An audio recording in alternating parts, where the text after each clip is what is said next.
법정이 숨죽인 가운데 순자는 떨리는 다리로 자리에서 일어났습니다. 그 아이는 당신 아들이야. 48년 전 우리가 버린 그 아이.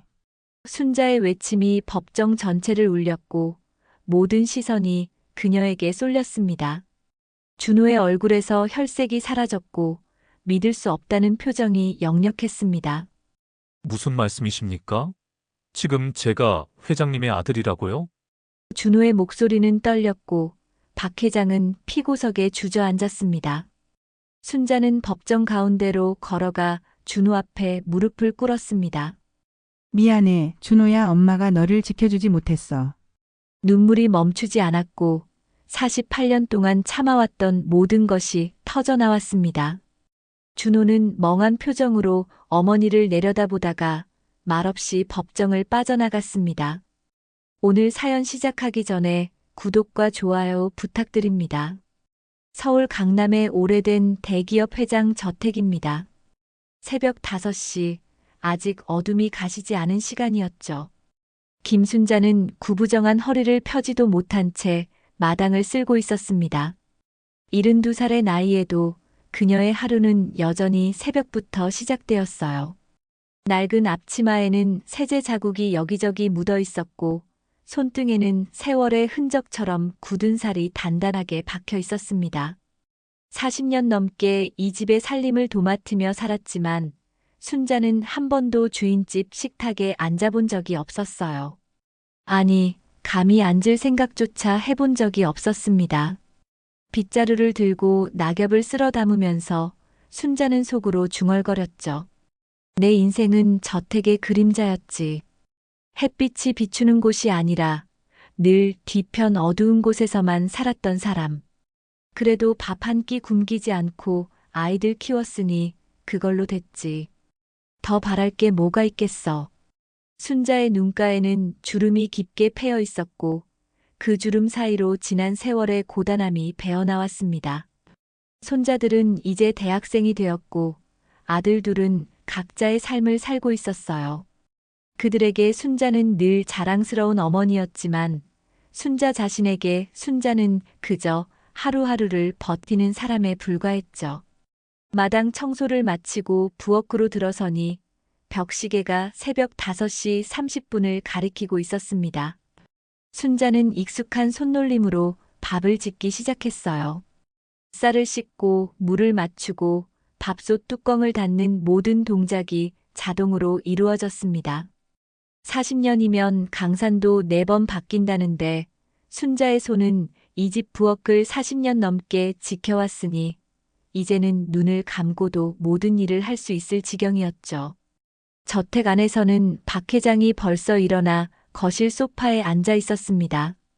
75살의 박 회장은 대한민국 경제의 상징 같은 인물이었어요. 그의 이름만 들어도 사람들은 고개를 숙였고 그가 세운 기업은 수만 명의 직원을 먹여 살렸습니다. 하지만 그 화려한 외양 뒤에는 늘 허전한 그늘이 드리워져 있었죠. 박 회장은 리모컨을 들어 텔레비전을 켰습니다. 경제 뉴스가 흘러나왔고 아나운서는 주가 변동과 환율에 대해 또박또박 설명했어요. 하지만 박 회장의 귀에는 그 소리가 제대로 들어오지 않았습니다. 그의 시선은 텔레비전 화면이 아닌 창밖 어둠을 향하고 있었죠. 그때 현관문이 열리는 소리가 들렸습니다. 날카로운 구두 소리와 함께 한 남자가 저택 안으로 들어왔어요. 변호사 박준호였습니다. 45살의 준호는 박 회장의 각종 소송과 계약을 책임지는 사람이었죠. 단정한 정장 차림에 서류 가방을 든 그의 모습은 완벽한 전문가의 이미지를 풍겼습니다. 준호는 박 회장에게 공손히 인사를 건넸어요. 회장님, 어제 말씀드린 서류 가져왔습니다. 그는 서류 가방에서 두툼한 파일을 꺼내 회장 앞 테이블에 놓았습니다. 박 회장은 무표정한 얼굴로 서류를 훑어보더니 고개를 끄덕였죠. 부엌에서 아침 준비를 하던 순자는 준호의 목소리를 듣고 무심코 고개를 들었습니다. 복도 너머로 보이는 준호의 뒷모습. 묘하게도 순자의 시선이 그에게 머무는 시간이 길어졌어요. 처음에는 그저 회장님의 변호사라고만 생각했는데 요즘 들어 자꾸만 그가 신경 쓰였습니다. 준호가 서류를 펼치며 말했습니다. 회장님, 이번 건은 법적으로 문제가 없습니다. 계약서 내용도 검토했고 상대 측 변호인과도 협의가 끝났습니다. 그의 목소리는 차분하면서도 확신에 차 있었어요. 순자는 그 목소리에 이유 모를 떨림을 느꼈습니다. 가슴 한편이 먹먹해지는 느낌이었죠. 왜일까요? 저 목소리가, 저 말투가 왠지 낯설지 않았어요. 마치 오래전 어디선가 들어본 것 같은 아련한 기억 속 누군가의 목소리 같았습니다. 순자는 고개를 저으며 다시 부엌일에 집중했습니다. 무슨 헛생각을 하나 싶었죠. 그저 변호사일 뿐인데 왜 자꾸 신경이 쓰이는 걸까요? 하지만 순자의 마음 한구석에는 설명할 수 없는 끌림이 자리 잡고 있었어요. 준호는 회장과 한참 동안 이야기를 나누다가 자리에서 일어났습니다. 그럼 회장님, 다음 주에 다시 뵙겠습니다. 그는 다시 한번 공손히 인사하고 저택을 나섰죠. 구두 소리가 복도를 따라 멀어지고 현관문이 닫히는 소리가 들렸습니다. 순자는 부엌 창문으로 준호가 차에 타는 모습을 지켜봤어요. 그의 뒷모습을, 걸음걸이를, 차에 오르는 자세를, 모든 것이 묘하게 마음에 걸렸습니다. 어쩐지 저 아이 얼굴이, 저 눈매가 낯설지 않다는 생각이 들었죠. 그날 하루 종일 순자의 머릿속에는 준호의 모습이 떠나지 않았습니다. 설거지를 하면서도, 빨래를 널면서도, 저녁 식사 준비를 하면서도 자꾸만 그가 생각났어요. 이상했습니다. 왜 이렇게 마음이 요동치는지 순자 자신도 이해할 수 없었죠. 밤이 되어 순자는 자신의 작은 방으로 돌아갔습니다. 저택 뒤편 별채의 작은 방. 40년을 살아온 이 공간에는 순자의 삶이 고스란히 담겨 있었어요. 낡은 옷장, 작은 화장대, 그리고 침대 밑에 숨겨둔 오래된 상자 하나. 순자는 한동안 천장을 바라보며 누워 있다가 문득 침대 밑 상자가 떠올랐습니다. 오래전부터 거기 있었지만 좀처럼 꺼내보지 않던 상자. 그 안에는 과거의 기억들이 잠들어 있었죠. 손을 뻗어 상자를 꺼낼까 말까 망설이던 순자는 결국 상자를 그대로 두고 눈을 감았습니다. 아직은 아니야. 아직은 그 기억들을 꺼낼 때가 아니야. 하지만 순자의 마음 깊은 곳에서는 이미 무언가가 움직이기 시작했습니다. 그로부터 일주일이 지났습니다. 준호는 여전히 일주일에 두세 번씩 저택을 찾아왔어요. 회장과의 미팅 때문이었죠. 그때마다 순자는 자신도 모르게 준호의 동선을 따라가는 자신을 발견했습니다. 복도를 지나갈 때, 현관문을 열고 들어올 때, 회장실로 향할 때, 순자의 시선은 언제나 준호를 향하고 있었어요. 어느 날 저녁이었습니다. 준호가 늦은 시간까지 회장실에 남아 문서를 정리하고 있었어요. 박 회장은 이미 잠자리에 들었고 저택은 고요했습니다. 순자는 부엌에서 따뜻한 커피를 내려 쟁반에 담았죠. 평소라면 그냥 지나쳤을 텐데 오늘은 왜인지 발걸음이 회장실로 향했습니다. 문을 노크하고 들어서니 준호가 서류 더미 사이에서 고개를 들었어요. 아, 아주머니. 이 늦은 시간까지 안 주무셨어요? 준호의 목소리에는 피곤함이 묻어났습니다. 순자는 쟁반을 책상 위에 조심스럽게 내려놓으며 대답했죠. 변호사님이 늦게까지 일하시길래 커피라도 한 잔 드시라고요. 준호는 고맙다는 표정으로 커피잔을 들었습니다. 순자는 그 모습을 지켜보다가 용기를 내어 물었어요. 변호사님, 혹시 고향이 어디예요? 갑작스러운 질문에 준호는 잠시 멈칫했습니다. 커피잔을 내려놓고 순자를 바라보는 그의 눈빛에는 순간 어두운 그림자가 스쳤죠. 준호는 쓸쓸하게 웃으며 대답했습니다. 저요? 저는 고아원에서 자랐습니다. 제 뿌리를 모릅니다. 그 말을 듣는 순간 순자의 손에서 빈 쟁반이 흔들렸어요. 심장이 쿵 하고 내려앉는 느낌이었습니다. 고아원? 뿌리를 모른다고? 순자의 머릿속이 하얗게 변했죠. 준호는 순자의 당황한 표정을 보며 덧붙였습니다. 아주 어릴 때 고아원에 맡겨졌다고 들었어요. 누가 저를 그곳에 두고 갔는지, 왜 버려졌는지 아무것도 모릅니다. 그래서 저는 제 과거가 없는 사람이에요. 그의 목소리에는 담담함이 배어 있었지만 그 속에 숨겨진 외로움을 순자는 느낄 수 있었습니다. 순자는 입술을 깨물었어요. 뭐라고 대답해야 할지 몰랐습니다. 그랬군요. 힘드셨겠어요. 겨우 그 말만 꺼낼 수 있었죠. 준호는 다시 한번 미소 지으며 고개를 저었습니다. 괜찮습니다. 이제는 익숙해요. 오히려 뿌리가 없으니 자유롭다고 생각하기도 하고요. 순자는 더 이상 그 자리에 서 있을 수 없었습니다. 그럼 커피 천천히 드세요. 인사를 하고 서둘러 회장실을 나왔죠. 복도를 지나 자신의 방으로 돌아오는 내내 순자의 다리는 후들거렸습니다. 방문을 닫고 침대에 주저앉은 순자는 두 손으로 얼굴을 감쌌어요. 고아원, 버려진 아이, 뿌리를 모르는 사람. 준호의 말들이 머릿속을 맴돌았습니다. 설마 그럴 리가. 하지만 순자의 가슴속 깊은 곳에서는 이미 알고 있었어요. 저 아이가, 저 사람이 혹시 그때 그 아이가 아닐까 하는 두려움과 확신이 동시에 밀려왔죠. 순자는 떨리는 손으로 침대 밑 상자를 꺼냈습니다. 먼지가 수북이 쌓인 낡은 상자. 오래전부터 열어보지 않았던 상자였어요. 뚜껑을 열자 누렇게 바랜 편지와 사진들이 나타났습니다. 천천히 사진 한 장을 집어든 순자의 눈에서 눈물이 흘러내렸죠. 사진 속에는 젊은 시절의 박 회장이 서 있었습니다. 당시 그는 아직 회장이 아니었어요. 가난한 집안의 장남으로 출세를 꿈꾸던 청년이었죠. 그리고 그 옆에는 20살의 순자가 갓난아이를 안고 서 있었습니다. 순자의 얼굴은 행복해 보였지만 눈빛 어딘가에는 불안함이 서려 있었어요. 그 아이, 순자가 품에 안고 있던 그 아기.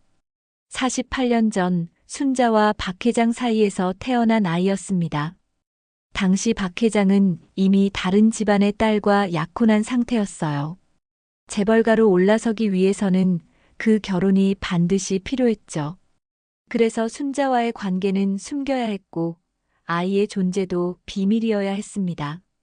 순자는 편지 한 장을 꺼내 펼쳤습니다. 자신의 손으로 쓴 글씨였어요. 잉크가 번진 자국들 사이로 당시의 절박함이 고스란히 드러났습니다. 이 아이를 제대로 키울 수 없습니다. 저는 가난하고 힘이 없습니다. 부디 이 아이가 좋은 곳에서 자랄 수 있게 해주세요. 편지를 다시 내려놓은 순자는 흐느끼기 시작했습니다. 48년이 지났지만 그날의 기억은 여전히 생생했어요. 아기를 안고 고아원 앞에 섰던 순간, 작은 손이 자신의 옷깃을 잡고 있었던 순간, 그 손을 떼어내고 돌아서던 순간, 그 모든 순간이 가슴을 찢어 놓았죠. 순자는 사진 속 아기의 얼굴을 손가락으로 쓰다듬었습니다. 작고 동그란 눈, 오똑한 코, 그리고 지금 준호의 얼굴이 떠올랐어요. 그 눈매, 그 이마, 그 인매. 너무나 닮아 있었습니다. 박 회장과 자신을 닮은 얼굴이었죠. 준호야, 너니? 그때 눈물로 떠나보냈던 내 아들이 너니? 순자는 속으로 되뇌었습니다. 확신할 수는 없었지만 가슴은 이미 알고 있었어요. 저 사람이 바로 자신이 버린, 아니 지키지 못한 아들이라는 것을. 그날 밤 순자는 잠을 이루지 못했습니다. 눈을 감으면 갓난아기의 울음소리가 들렸고 눈을 뜨면 준호의 얼굴이 떠올랐어요. 48년 만에 다시 만난 아들. 하지만 그 아들은 자신을 어머니로 알지 못했고 순자 역시 쉽게 진실을 밝힐 수 없었습니다. 새벽이 되어서야 순자는 겨우 결심했습니다. 확인해야 한다. 준호가 정말 그 아이인지 아니면 자신의 착각인지, 그리고 만약 정말 그 아이라면 박 회장은 알고 있는 걸까? 이 모든 의문들이 순자를 짓눌렀죠. 그날 이후 순자의 일상은 완전히 달라졌습니다. 준호를 볼 때마다 심장이 요동쳤어요. 마치 첫사랑을 만난 소녀처럼 가슴이 두근거렸지만 그것은 사랑이 아니었습니다. 모성이었죠. 48년 동안 마음 깊은 곳에 묻어두었던 그리움과 죄책감이 한꺼번에 폭발하는 느낌이었어요. 준호가 회장에게 서류를 설명할 때 순자는 멀리서 그 모습을 지켜봤습니다. 회장님, 이번 계약건은 제3자 검증까지 완료했습니다. 준호의 목소리가 저택 복도까지 들려왔어요. 그 목소리를 들으면 순자의 귀에는 마치 갓난아기의 울음소리가 겹쳐 들리는 것 같았습니다.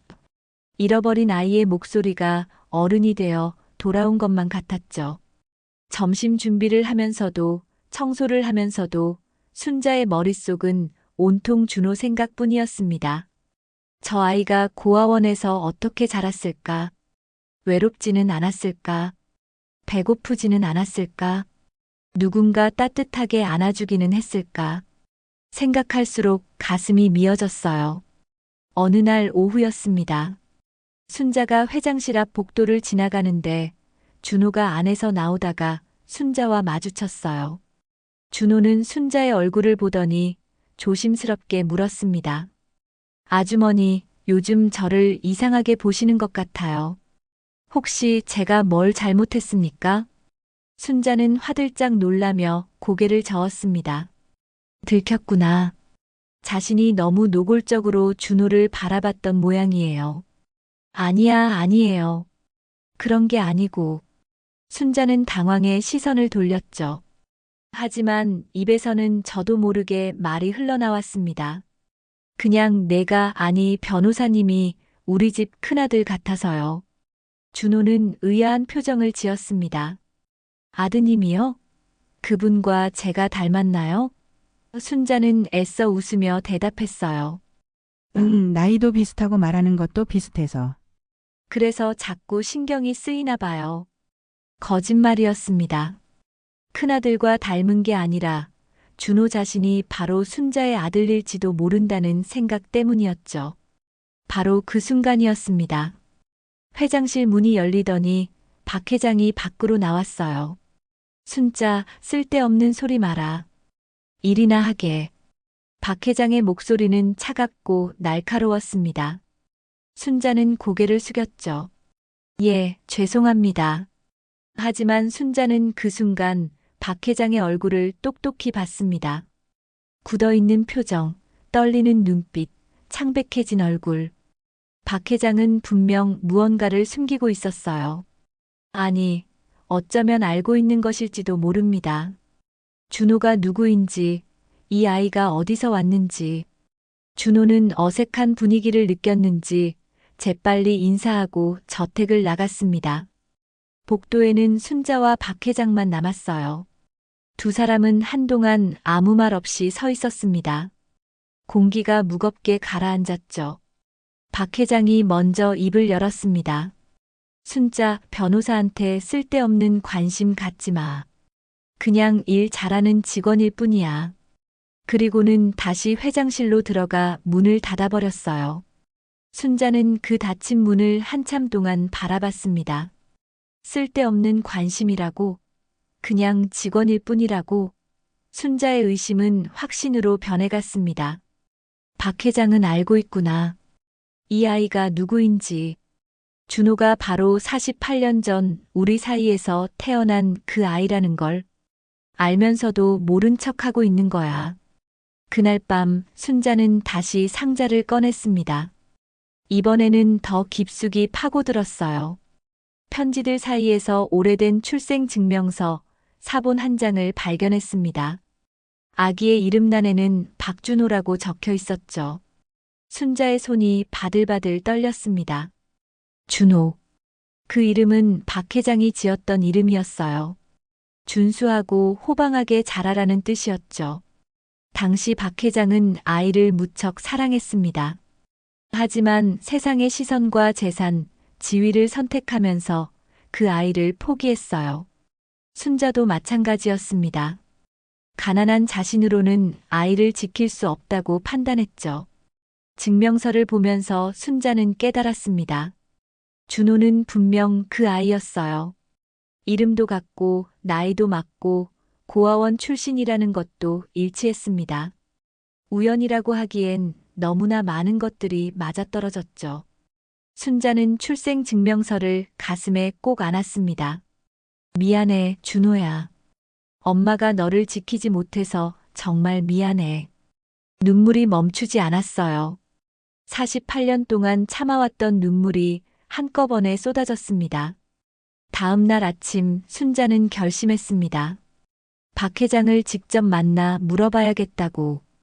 더 이상 이렇게 혼자 괴로워할 수는 없었어요. 진실을 알아야 했습니다. 박 회장이 아침 식사를 마치고 서재로 들어가려는 순간 순자가 그를 불러 세웠습니다. 회장님, 잠깐 여쭤볼 말씀이 있습니다. 박 회장은 짜증스러운 표우로 돌아봤어요. 뭔데? 순자는 용기를 내어 물었습니다.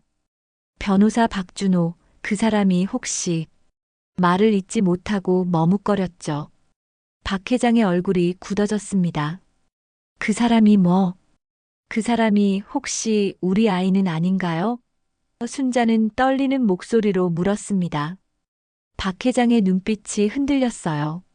순간 당황한 기색이 역력했습니다. 하지만 곧 차갑게 표정을 굳히며 대답했죠. 무슨 헛소리야. 그냥 능력 있는 변호사일 뿐이야. 순자, 과거는 잊어. 다 지난 일이야. 박 회장은 그렇게 말하고는 서재 문을 닫았습니다. 하지만 순자는 봤어요. 문을 닫기 직전 박 회장의 손이 떨리고 있다는 것을. 순자는 그 자리에 멍하니 서 있었습니다. 박 회장의 반응이 모든 것을 말해주고 있었어요. 부정했지만 그 부정 속에는 인정이 숨어 있었습니다. 박 회장도 알고 있었던 거예요. 준호가 누구인지. 그렇다면 준호는 어떨까요? 준호 자신은 자기가 누구의 아들인지 알고 있을까요? 아니면 여전히 모르고 있을까요? 순자의 머릿속은 복잡해졌습니다. 진실을 밝혀야 할까? 아니면 이대로 묻어두어야 할까?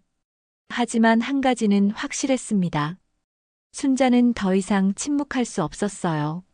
48년 동안 가슴에 묻어두었던 비밀이 이제는 밖으로 나오고 싶어 안달이었습니다.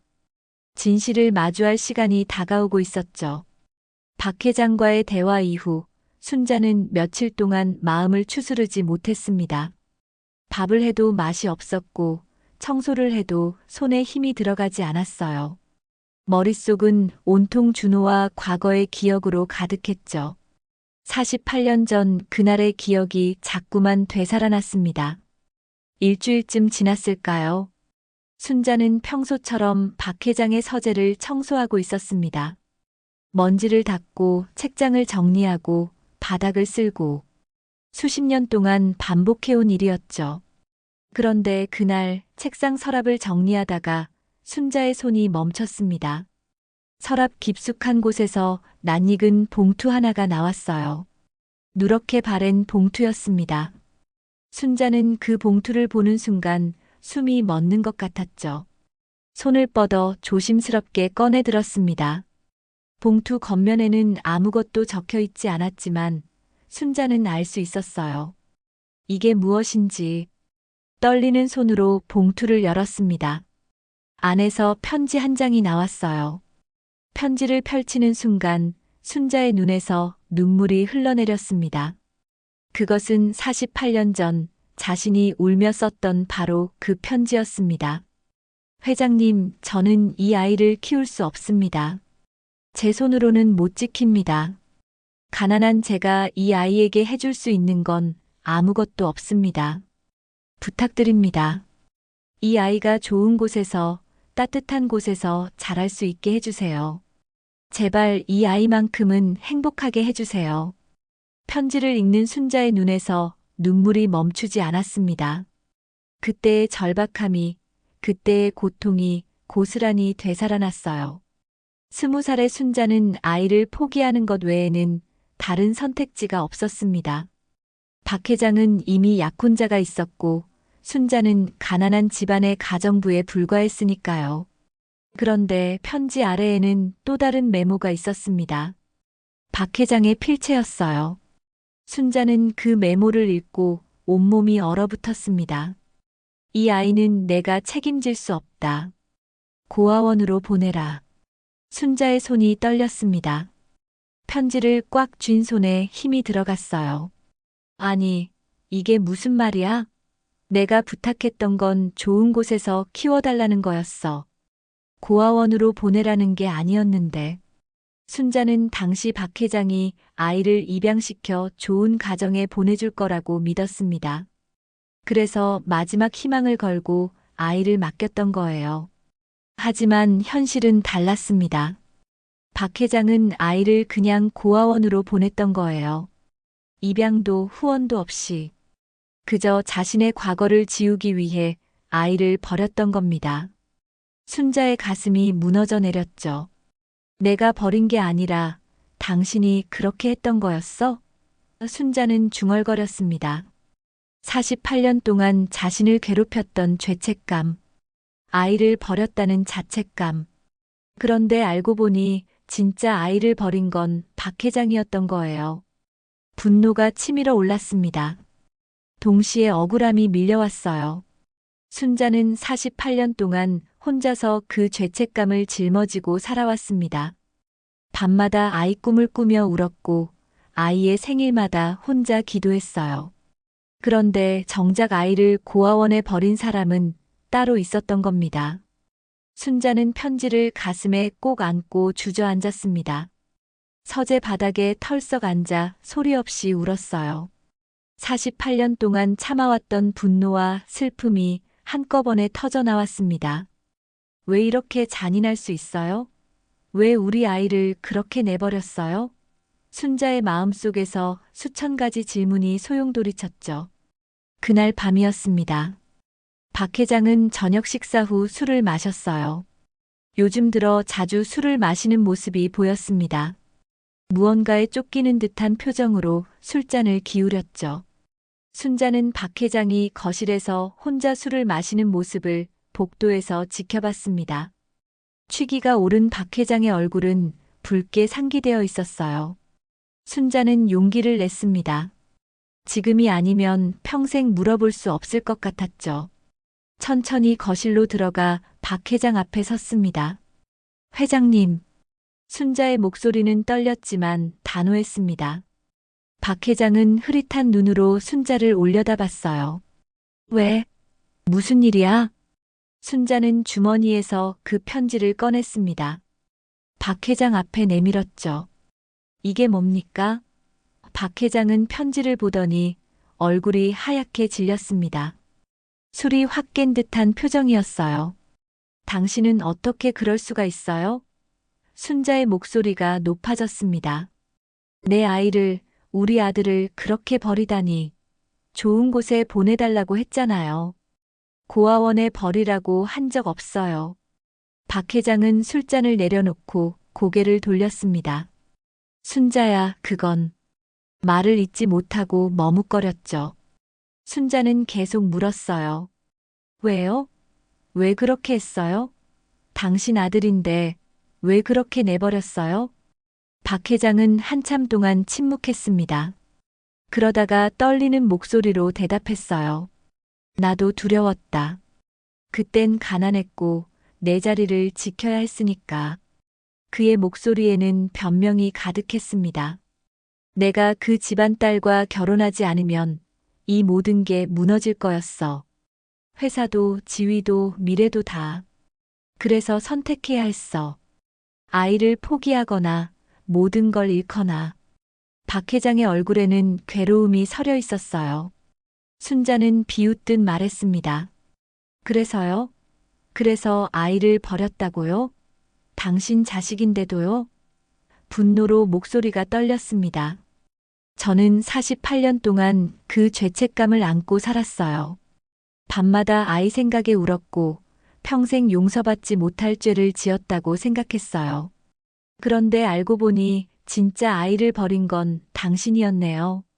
박 회장은 고개를 숙였습니다. 미안하다. 정말 미안해. 하지만 그 사과는 너무 가벼웠어요. 48년의 세월을 되돌릴 수 없는 말이었죠. 순자는 더 이상 참을 수 없었습니다. 준호가 당신 변호사로 일하는 거 알고 있죠? 그 아이가 우리 아들이라는 것도 알고 있으면서 왜 모른 척 했어요? 박 회장은 대답하지 못했습니다. 그저 술잔만 바라볼 뿐이었죠. 순자는 등을 돌렸습니다. 더 이상 이 사람과 대화하고 싶지 않았어요. 방으로 돌아가는 내내 눈물이 흘렀습니다. 진실을 알았지만 그 진실은 너무나 고통스러웠습니다. 그날 밤 순자는 결심했습니다. 준호에게 진실을 말해야겠다고. 더 이상 숨길 수 없었어요.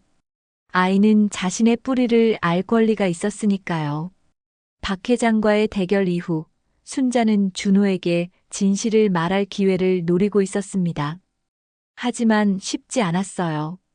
어떻게 시작해야 할지, 무슨 말부터 꺼내야 할지 막막했죠.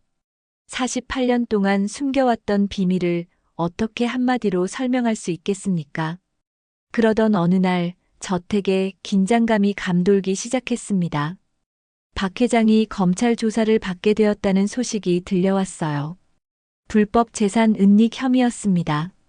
수십억 원의 비자금을 해외 계좌에 숨겨두었다는 의혹이었죠. 언론에서는 연일 박 회장의 이름이 오르내렸습니다. 순자는 뉴스를 보며 가슴이 철렁 내려앉았어요. 준호가 박 회장의 변호사인데 이 사건은 어떻게 되는 걸까요? 준호가 박 회장을 변호하게 되는 건가요? 순자의 머릿속이 복잡해졌습니다. 며칠 후 상황은 예상치 못한 방향으로 흘러갔습니다. 준호가 저택을 찾아왔을 때 그의 얼굴에는 평소와 다른 굳은 표정이 서려 있었어요. 박 회장과 준호는 서재에서 오랫동안 대화를 나눴습니다. 목소리가 높아지는 소리가 문 밖까지 들렸죠. 회장님, 저는 이 사건을 맡을 수 없습니다. 준호의 목소리였습니다. 증거를 받습니다. 이건 명백한 불법입니다. 박 회장의 목소리가 뒤따라 나왔어요. 자네가 날 배신하는 건가? 자네를 여기까지 끌어올린 게 누군데? 순자는 복도에서 그 대화를 듣고 있었습니다. 가슴이 두근거렸어요. 준호가 박 회장을 변호하지 않겠다고 한 겁니까? 그렇다면 준호는 누구 편을 들게 되는 걸까요? 일주일 후 재판이 시작되었습니다. 순자는 방청석에 앉아 있었어요. 법정은 기자들과 방청객들로 가득 찼습니다. 모두가 이번 재판에 관심을 쏟고 있었죠. 박 회장은 피고석에 앉아 있었고 그 맞은편에는 검사가 자리하고 있었습니다. 그런데 놀라운 일이 벌어졌습니다. 증인석에 준호가 올라온 겁니다. 순자는 눈을 의심했어요. 준호가 왜 저기 서 있는 걸까요? 설마 준호가 박 회장에게 불리한 증언을 하려는 건가요? 검사가 준호에게 질문을 시작했습니다. 증인은 피고 박 회장의 변호사로 일하셨죠? 준호는 침착하게 대답했어요. 예, 그렇습니다. 검사가 계속 물었습니다. 그렇다면 피고의 재산 관리에 대해서도 알고 계십니까? 준호는 잠시 망설였습니다. 법정 안이 조용해졌어요. 모두가 준호의 대답을 기다렸죠. 순자의 심장은 미친 듯이 뛰고 있었습니다. 준호는 천천히 입을 열었어요. 알고 있습니다. 피고 박 회장은 수십억 원의 비자금을 은닉한 혐의가 있습니다. 준호의 목소리는 굳건했습니다. 법정이 술렁였어요. 기자들은 열심히 메모를 했고 방청객들은 놀라움을 감추지 못했습니다. 박 회장은 피고석에서 벌떡 일어났습니다. 얼굴이 불그락푸르락했어요. 내가 감히 날 배신해? 내가 널 여기까지 끌어올렸는데. 박 회장의 목소리가 법정 안을 울렸습니다. 판사가 망치를 두드리며 조용히 하라고 했지만 박 회장의 분노는 가라앉지 않았죠. 준호는 박 회장을 똑바로 바라봤습니다. 저는 변호사로서 진실을 말할 의무가 있습니다. 불법은 불법입니다. 그의 눈빛에는 흔들림이 없었어요. 순자는 그 모습을 보며 가슴이 뭉클해졌습니다. 저게 내 아들이구나. 정의를 지키는 저 모습이 내 아들이구나. 하지만 순자는 더 이상 참을 수 없었습니다. 이대로 두면 준호는 평생 자신의 뿌리를 모른 채 살아가게 될 겁니다. 박 회장과 원수처럼 지내게 될지도 모르죠. 진실을 알아야 합니다. 지금 당장. 순자는 떨리는 다리로 자리에서 일어났습니다. 방청석에서 큰 소리로 외쳤어요. 그 아이는 당신 아들이야. 48년 전 우리가 버린 그 아이. 순자의 목소리가 법정 전체를 울렸습니다. 법정이 순간 얼어붙었습니다. 모두가 순자를 바라봤어요. 판사도 검사도 변호인도 기자들도. 그리고 준호도. 준호의 얼굴에서 혈색이 사라졌습니다. 믿을 수 없다는 표정이었죠. 무슨 말씀이십니까? 준호의 목소리가 떨렸습니다. 지금 제가 회장의 아들이라고요? 순자는 눈물을 흘리며 고개를 끄덕였어요. 그래, 준호야. 너는 박 회장과 나 사이에서 태어난 아이야. 48년 전 우리가 고아원에 보낸 바로 그 아이. 박 회장은 피고석에 털썩 주저앉았습니다. 얼굴을 두 손으로 감싸 쥐었어요. 순자는 방청석에서 내려와 법정 가운데로 걸어갔습니다. 판사가 제지했지만 순자는 멈추지 않았죠. 미안해, 준호야. 순자는 준호 앞에 섰습니다. 엄마가 너를 지켜주지 못했어. 가난했고 힘이 없었어. 너를 좋은 곳에 보내고 싶었는데 결국 고아원에 버려지게 됐어. 순자의 목소리는 흐느껴 떨렸습니다. 준호는 멍한 표정으로 순자를 바라봤습니다. 충격과 분노와 슬픔이 뒤섞인 얼굴이었어요. 그럼 제가 평생 제 뿌리를 찾아 헤맨 건 바로 여기 있었다는 말입니까? 준호의 목소리에는 억눌린 감정이 배어 있었습니다. 평생 부모 얼굴이 궁금했습니다. 왜 저를 버렸는지, 어떤 사람들인지. 준호는 눈물을 참으며 말했어요. 그런데 알고 보니 제가 그 사람의 변호사로 일하고 있었다는 거군요. 아이러니하네요. 순자는 무릎을 꿇었습니다. 법정 한가운데서 준호 앞에 무릎을 꿇었어요. 용서해줘, 준호야. 엄마를 용서해줘. 눈물이 멈추지 않았습니다. 48년 동안 참아왔던 모든 것이 터져나왔죠. 법정은 혼란에 빠졌습니다. 판사는 휴정을 선언했고 기자들은 카메라를 들이댔어요. 하지만 순자의 눈에는 오직 준호만 보였습니다. 자신이 낳고도 지키지 못했던 아들. 48년 만에 다시 만난 아들. 준호는 한참 동안 순자를 내려다봤습니다. 그의 눈에도 눈물이 맺혔어요. 말없이 고개를 돌리더니 법정을 빠져나갔습니다. 순자는 그 뒷모습을 바라보며 주저앉았죠. 박 회장은 여전히 피고석에 앉아 고개를 숙이고 있었습니다.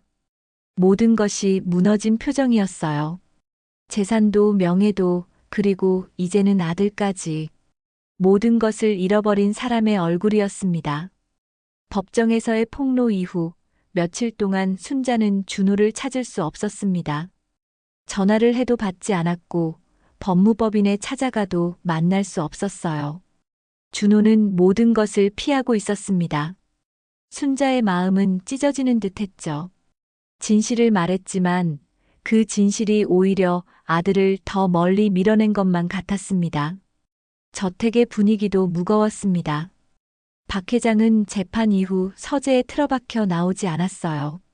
밥도 제대로 먹지 않았고 누구와도 말하지 않았습니다.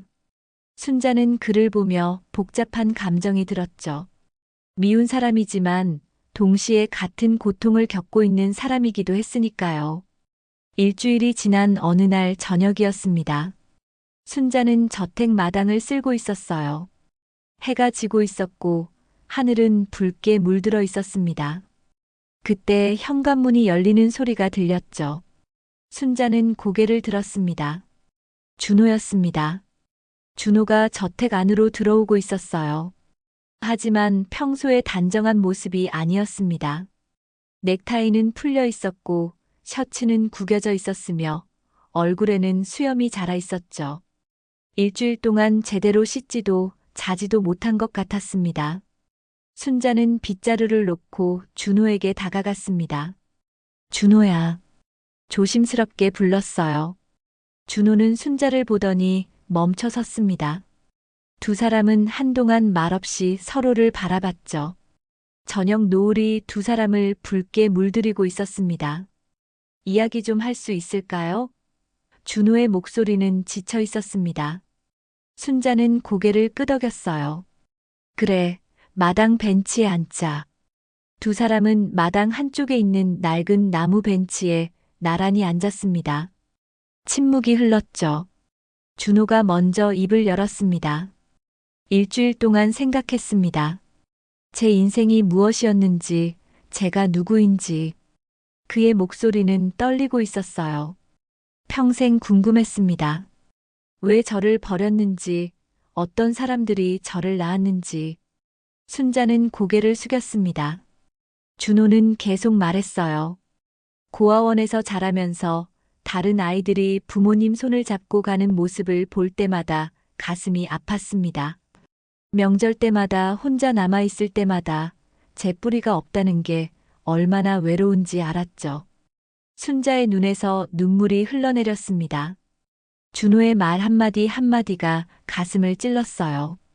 하지만 그럼에도 불구하고 저는 살아왔습니다. 공부했고 변호사가 됐고 제 자리를 찾았어요. 제 힘으로 여기까지 왔습니다. 준호는 순자를 바라봤습니다. 그런데 이제 와서 어머니라고 하시면 저는 어떻게 받아들여야 합니까? 그의 눈빛에는 충격과 분노, 그리고 슬픔이 뒤섞여 있었죠. 왜 이제야 말씀하십니까? 왜 진작 말하지 않으셨습니까? 순자는 떨리는 목소리로 대답했습니다. 미안해, 준호야. 정말 미안해. 눈물이 멈추지 않았어요. 내가 박 회장의 변호사로 처음 왔을 때 나도 몰랐어. 내가 내 아들인 줄. 하지만 자꾸 신경이 쓰이더라. 내 눈빛이, 내 말투가 낯설지 않았어. 그래서 확인했어. 옛날 사진들을 꺼내보고 내 이름을 듣고 내가 고아원 출신이라는 걸 알고 그제야 확신했지. 내가 48년 전에 떠나보낸 그 아이라는 걸. 순자는 손수건으로 눈물을 닦았습니다. 준호는 고개를 돌렸습니다. 그럼 왜 버리셨습니까? 저를 왜 고아원에 보내셨습니까? 그의 목소리에는 원망이 서려 있었어요. 순자는 깊은 숨을 들이쉬고 대답했죠. 너를 버린 게 아니야. 지키지 못한 거야. 순자의 목소리는 간절했습니다. 그때 나는 20살이었어. 가난한 집안의 딸이었고 이 집 가정부였지. 박 회장은 이미 약혼한 사람이 있었고 나는 아무런 힘이 없었어. 너를 낳고 나서 3달 동안 혼자 키웠어. 하지만 너를 먹일 수도 재울 곳도 없었지. 그래서 박 회장에게 부탁했어. 제발 이 아이를 좋은 곳에 보내달라고. 따뜻한 가정에 입양시켜 달라고. 순자는 흐느꼈습니다. 하지만 박 회장은 그렇게 하지 않았어. 그냥 고아원에 보냈지. 나는 그걸 나중에 알았어. 48년이 지나서야. 순자는 주머니에서 그 낡은 편지를 꺼냈습니다. 준호에게 건넸어요. 준호는 편지를 받아 읽었습니다. 어머니의 필체로 쓰인 절박한 글들, 그리고 박 회장의 차갑고 짧은 메모. 준호의 손이 떨렸어요. 편지를 읽으며 그의 눈에도 눈물이 고였습니다. 엄마는 평생 그 죄책감을 안고 살았어. 순자는 계속 말했습니다. 밤마다 내 꿈을 꿨고 내 생일마다 혼자 기도했어. 내가 어디선가 행복하게 살고 있기를, 좋은 사람들 만나서 잘 자라고 있기를 빌었지. 이 저택에서 48년을 일한 건 너를 포기한 대가였어. 내 인생을 여기 바친 거야. 다른 아이들 키우면서도 늘 내 생각을 했어. 너 하나 지키지 못한 엄마라고, 내게 용서받을 자격이 없는 사람이라고 생각하며 살았어. 순자의 목소리는 점점 작아졌습니다. 준호는 한참 동안 편지를 바라보다가 천천히 입을 열었습니다. 어머니. 그 한마디에 순자의 심장이 뛰었어요. 어머니가 저를 버린 게 아니라는 걸 이제 알 것 같습니다. 저도 이제는 알아요. 미워해야 할 사람이 누구인지. 준호는 저택 안을 바라봤습니다. 박 회장이 있는 서재 쪽을 보며 말했죠. 하지만 그 사람은 제 아버지이기도 합니다. 이 복잡한 감정을 어떻게 정리해야 할지 모르겠어요. 순자는 준호의 손을 꼭 잡았습니다. 천천히 하자. 48년이 걸린 만남인데 하루아침에 풀릴 일이 없잖니. 천천히 조금씩 서로를 알아가자. 준호는 순자의 손을 바라봤습니다. 주름지고 굳은 살 박힌 손. 평생 노동으로 살아온 손. 어머니. 준호는 다시 불렀습니다. 증오보다 더 큰 건 그리움이었다는 걸 이제 알 것 같습니다. 그의 목소리는 떨렸지만 진심이 담겨 있었어요. 평생 부모를 그리워했습니다.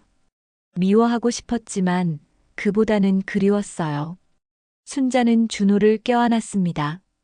48년 만에 처음으로 아들을 품에 안았죠. 준호도 어머니를 안았습니다. 두 사람은 말없이 서로를 껴안고 울었어요. 저녁 노을이 저물어가고 어둠이 내려왔지만 두 사람의 마음에는 작은 빛이 켜지고 있었습니다. 앞으로 어떻게 해야 할까요?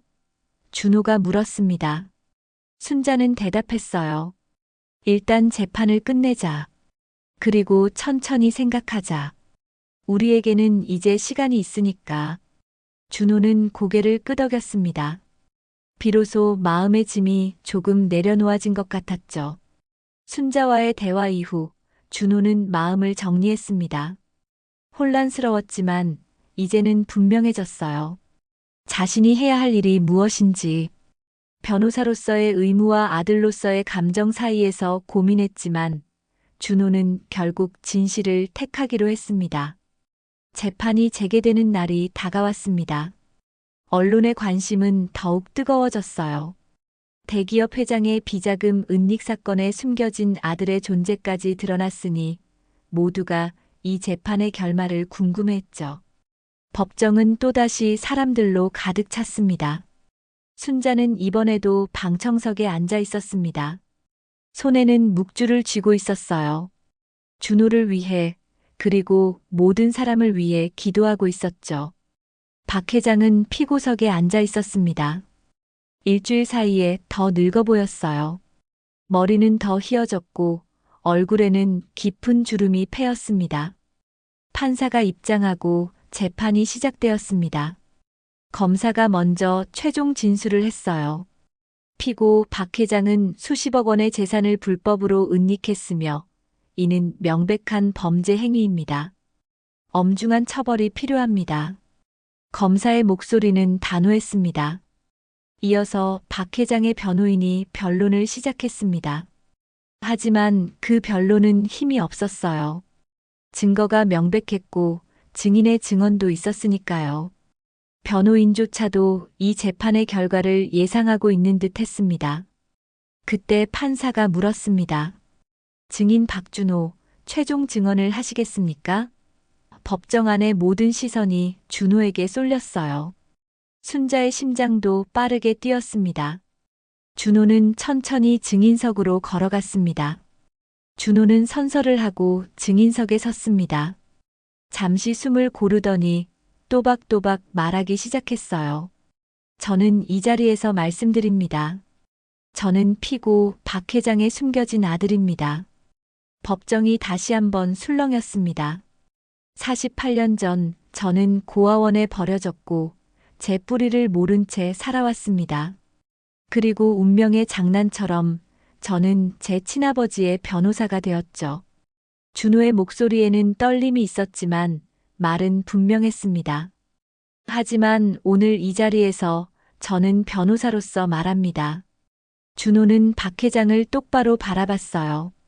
제 신분은 오늘의 사건과 무관합니다. 법은 법대로, 가족의 죄는 가족의 죄대로 밝혀져야 합니다. 박 회장은 굳은 얼굴로 아들을 바라봤습니다. 입술이 떨리고 있었어요. 준호야. 박 회장이 입을 열었습니다. 내가 감히 나를 무너뜨릴 셈이냐? 나는 내 아버지다.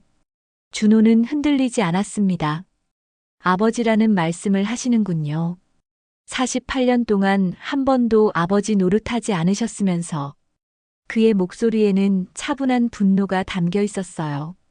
저를 버렸을 때, 저를 고아원에 보냈을 때, 제가 누군지 알면서도 모른 척했을 때, 그때는 아버지가 아니셨습니까?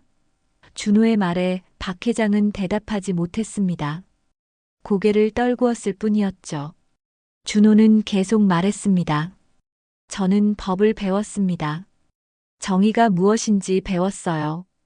그리고 오늘 그 정의를 실천하려 합니다. 설령 그것이 제 친아버지를 법정에 세우는 일이라 해도 피고 박 회장은 명백하게 법을 어겼습니다. 수십억 원의 비자금을 해외에 은닉했고 세금을 포탈했으며 불법적인 재산 이전을 시도했습니다.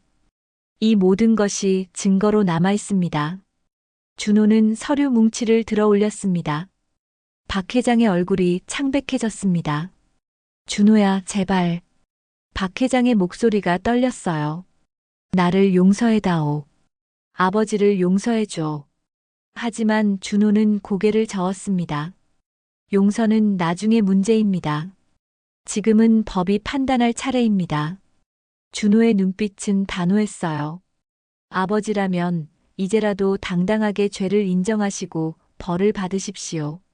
더 이상 죄를 덮지 마십시오. 순자는 방청석에서 이 광경을 지켜보며 눈물을 흘렸습니다. 가슴이 아팠지만 동시에 자랑스러웠어요. 저게 내 아들이구나. 정의를 위해 자신의 감정까지 누를 줄 아는 사람. 비록 늦게 만났지만 훌륭하게 자라준 아들. 박 회장은 한참 동안 아무 말도 하지 못했습니다. 그러다가 천천히 일어섰어요. 알겠다. 박 회장의 목소리는 작았지만 또렷했습니다. 내가 잘못했다. 모든 혐의를 인정한다. 법정이 조용해졌습니다. 박 회장은 계속 말했어요. 비자금을 은닉했고 법을 어겼다. 그리고 무엇보다 박 회장은 준호를 바라봤습니다. 아버지로서의 책임을 져버렸다. 그것이 내 가장 큰 죄다. 준호는 박 회장을 바라봤습니다. 두 사람의 눈빛이 마주쳤어요. 박 회장의 눈에는 후회가 가득했고 준호의 눈에는 복잡한 감정이 섞여 있었습니다. 미움과 연민, 분노와 슬픔이 뒤엉켜 있었죠. 판사가 망치를 두드렸습니다. 피고가 모든 혐의를 인정했으므로 양형에 참고하겠습니다. 선고는 다음 주에 있을 예정입니다. 재판은 그렇게 끝이 났어요. 사람들이 하나둘 법정을 빠져나갔습니다. 준호는 증인석에서 내려와 출구로 향했어요. 순자도 방청석에서 일어났습니다. 박 회장은 여전히 피고석에 홀로 앉아 있었죠. 법정 밖에서 순자와 준호가 마주쳤습니다. 준호는 지쳐 보였어요. 어머니. 준호가 불렀습니다. 순자는 다가가 준호의 손을 잡았죠. 잘했어, 준호야. 정말 잘했어. 준호는 고개를 저었습니다.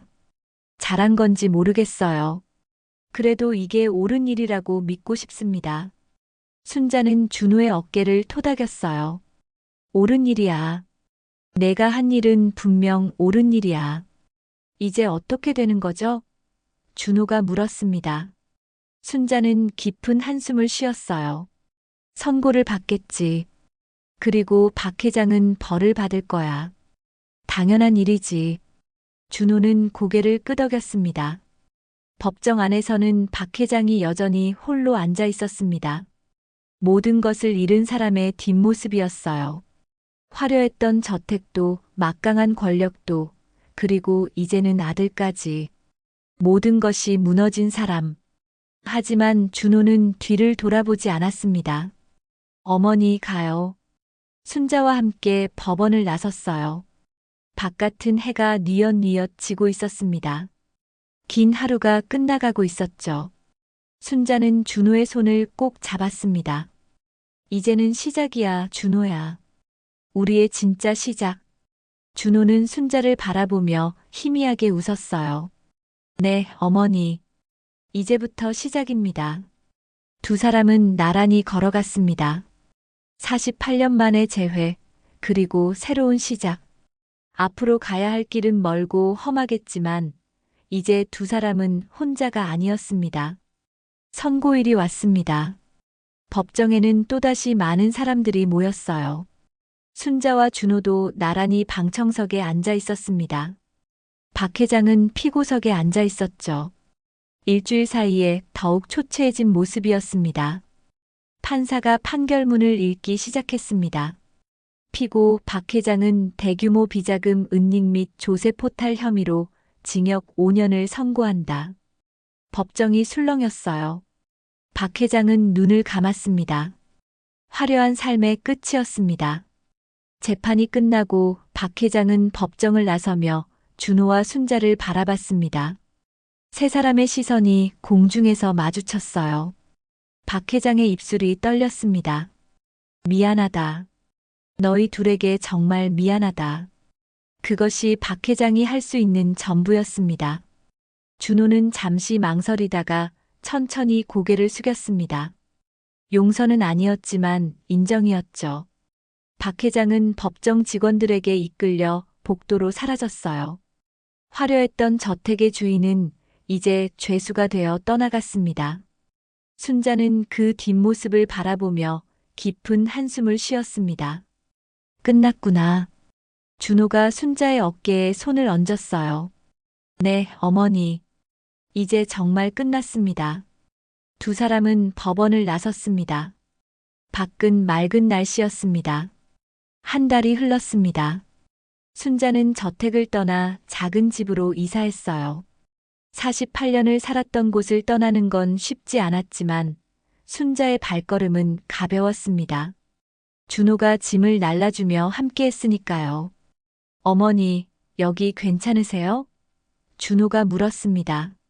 작지만 햇살이 잘 드는 원룸이었어요. 순자는 환하게 웃었습니다. 좋아. 여기서 새로 시작하면 되지. 창밖으로는 봄꽃이 피어나고 있었습니다. 짐을 다 정리하고 나서 두 사람은 작은 식탁에 마주 앉았습니다. 순자가 준비한 된장찌개가 보글보글 끓고 있었어요. 준호야, 이리 와서 앉아라. 순자가 손짓했습니다. 준호는 식탁 앞에 앉았습니다. 평생 바라던 순간이었어요. 어머니가 차려준 밥상 앞에 앉는 것. 고아원에서 혼자 살면서 수없이 꿈꿨던 바로 그 순간이었습니다. 가슴이 뭉클해졌죠. 어서 먹어. 식기 전에. 순자가 밥그릇을 내밀었습니다. 준호는 밥그릇을 받아들고 한참 동안 말없이 바라봤어요. 순자가 걱정스럽게 물었습니다. 왜? 입맛이 없니? 준호는 고개를 저으며 대답했습니다.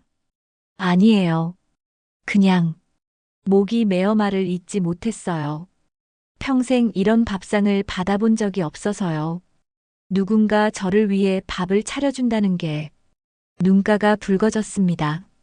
순자의 눈에서도 눈물이 흘러내렸습니다. 미안하다, 준호야.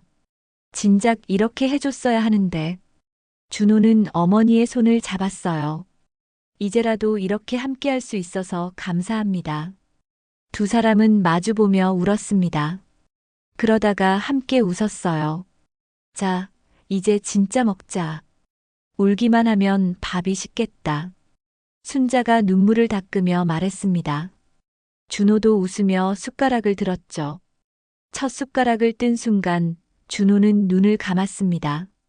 된장찌개의 구수한 맛이 입안에 퍼졌어요. 평범한 맛이었지만 준호에게는 세상에서 가장 특별한 맛이었습니다. 어머니의 손맛이었으니까요. 맛있어요. 준호가 말했습니다.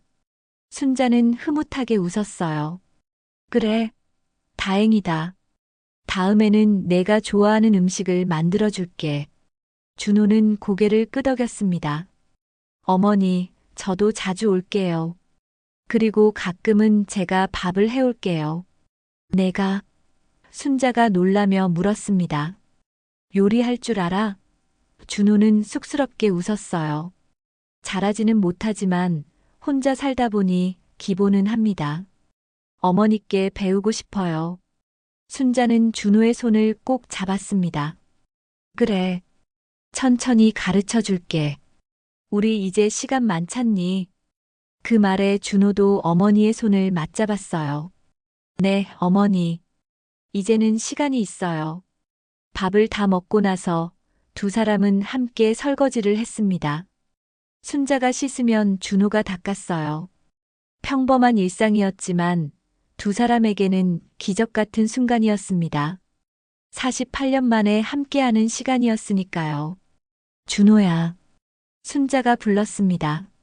네, 어머니. 준호가 대답했어요. 순자는 창밖을 바라보며 말했습니다. 그래도 이제는 늦게라도 함께 밥 한 끼 먹게 됐네. 그게 내 평생 소원이었는데. 준호는 어머니의 어깨에 머리를 기댔습니다. 저도요, 어머니. 저도 평생 이 순간을 꿈꿨어요. 두 사람은 말없이 서로를 안았습니다. 창밖으로는 봄바람이 불어오고 있었어요. 그 순간 48년의 공백이 눈물로 메워졌습니다. 버려진 모정과 잃어버린 아들의 삶이 하나로 이어졌어요. 비로소 순자와 준호는 진짜 가족이 되었습니다. 햇살이 방 안으로 쏟아져 들어왔습니다. 따뜻한 빛이 두 사람을 감싸 안았어요. 긴 겨울이 끝나고 봄이 온 것처럼 순자와 준호에게도 새로운 계절이 시작되고 있었습니다. 어머니, 다음 주에 또 올게요. 준호가 말했습니다. 순자는 환하게 웃으며 대답했어요. 그래, 기다릴게. 우리 아들. 그 말에 준호의 가슴이 따뜻해졌습니다. 어머니라는 말, 아들이라는 말. 평생 듣고 싶었던 그 말들. 준호가 문을 나서며 돌아봤습니다. 순자는 문 앞에 서서 손을 흔들고 있었어요. 조심히 가라. 준호도 손을 흔들었습니다. 네, 어머니. 건강하세요.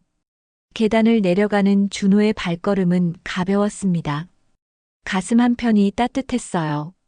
드디어 찾았습니다. 평생 찾아 헤맸던 자신의 뿌리를. 그리고 이제는 함께 걸어갈 사람이 생겼습니다. 순자도 문을 닫고 방 안으로 들어왔습니다. 식탁 위에는 아직 준호가 사용했던 그릇이 놓여 있었어요. 순자는 그 그릇을 어루만지며 미소 지었습니다. 48년 동안 그리워했던 아들. 이제는 함께할 수 있게 되었습니다. 창밖으로 석양이 지고 있었습니다. 붉은 노을이 하늘을 물들이고 있었어요. 순자는 노을을 바라보며 조용히 기도했습니다. 감사하다고, 이렇게라도 함께할 수 있어서 고맙다고. 저 멀리 저택이 보였습니다. 48년을 살았던 곳. 하지만 이제 순자의 마음은 그곳에 묶여 있지 않았어요. 이제는 앞을 보며 살아갈 수 있었습니다. 아들과 함께. 오늘 사연 어떠셨나요? 오늘 사연 들어주셔서 감사합니다. 구독과 좋아요 부탁드리며 다음에 더 좋은 사연으로 찾아뵙겠습니다. 지금까지 마음을 적시는 사연이었습니다.